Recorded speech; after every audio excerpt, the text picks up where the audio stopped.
யானை திருவிழா. நான் இந்த யானை திருவிழாவிலே கலந்து கொள்ள வேண்டும் என்று இங்கே இவர்களெல்லாம் அழைத்த பொழுது வாலண்டரி அசோசியேஷன்ஸ், கவர்மெண்ட் சார்பாக கூட கிடையாது, அரசு நிகழ்ச்சியாகவும் வாலண்டரி அசோசியேஷன்ஸ் அவங்களும் சேர்ந்து நடத்தி கொண்டிருக்கிற ஒரு விழா நிகழ்ச்சி. இங்கே அன்பிற்குரிய நம்முடைய சிஇஓ ஜோஸ் லூயிஸ், அதே போல ஈசா, இவங்கெல்லாம் சேர்ந்து இந்த ஃபங்க்ஷனை they are celebrating it in Tamil Nadu. Really, I thank you for conducting this function in Tamil Nadu, because Tamil Nadu is known for elephants. Tamil Nadu in those days there were elephants. எனக்கு இன்னொரு ஞாபகம், நான் சின்ன பிள்ளையா பள்ளிக்கூடத்தில் படிச்சுக்கிட்டு இருக்கும் பொழுது எங்கள் ஊர், நான் படித்தது கண்டாச்சுப்பங்கிற ஊரில், அந்த ஊருக்கு பக்கத்தில் அடுக்கம்ங்கிற ஊர் ஒன்று தான், ஃபாரஸ்ட் ஏரியா. அங்கே யானை இருக்கும். அந்த யானையை ஒருத்தர் வளர்த்துருப்பார். அவங்க என்ன பண்ணுவாங்க, அப்போ இந்த வயசானவங்களாம் தெரியும், கிராமத்தில் அந்த யானையை கொண்டாந்து கிராமத்தை சுற்றி வருவாங்க. அப்போ சுற்றி வரும்போது வீட்டில் இருக்கவங்களாம் என்ன பண்ணுவாங்க, அந்த குழந்தைங்க பசங்க, நான் அந்த பையனாக இருக்கும்போது சின்ன வயசுல நான் சொல்கிறது 1960, 64, 65 அங்கே கொடுத்து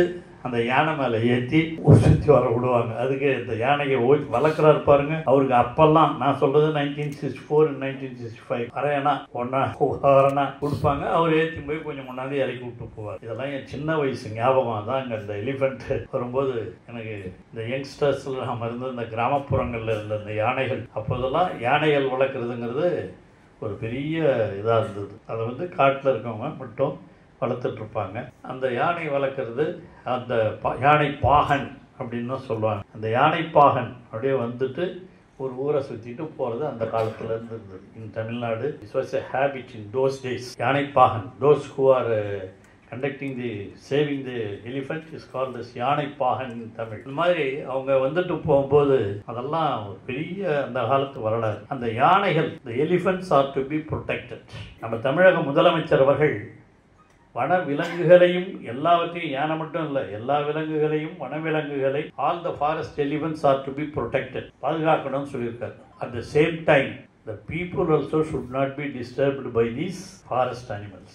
That is the main. So both are, we have to safeguard both the forest elephants as well as the people. 4 நாளைக்கு முன்ன கூட டிவியில் பத்திரிகையெல்லாம் ஓடி இருந்தது. ஊட்டி மலையில் ஒரு ஜெர்மனிக்காரர் வந்துட்டு, அவர் போகும்போது ஒரு German person from he came to Ooty forest and he was attacked by elephant.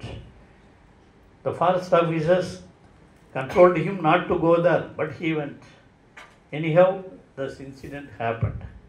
Particularly in our state, in Ooty area and Coimbatore area, there are so many elephants. He is from Kerala also.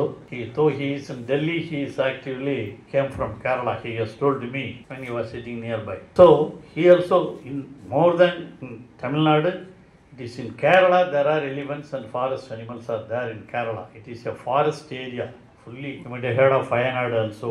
So in Tamil Nadu, we have to protect all the elephants, not only elephants, all the forest animals. வன விலங்குகளை பாதுகாக்க வேண்டியது நம்முடைய கடமை. அதே நேரத்தில் வன விலங்குகளால் விவசாயிகளுக்கோ அந்த பகுதி மக்களுக்கோ கிராமப்புற மக்களுக்கோ எந்த விதமான ஆபத்தும் ஏற்பட்டுவிடக் கூடாது. இதுதான் நம்முடைய தமிழக முதலமைச்சருடைய முதன்மையான நோக்கம்.